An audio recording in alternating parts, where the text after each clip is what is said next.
Hello everyone, good morning. र आज चाहिँ ब्रस गरिसकेर पानी खाएर चिया बसाएँ, लालचा अलिकति खाएँ। लालचा र यता बनाउन थालेँ।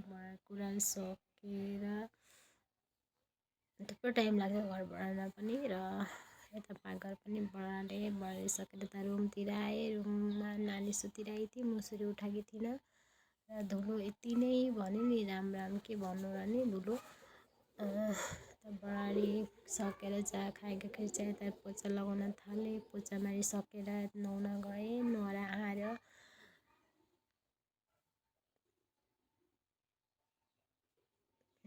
कपाल कोरेर कपाल कोरिसकेर मुखमा हल्का क्रिम लगाएँ अलिकति।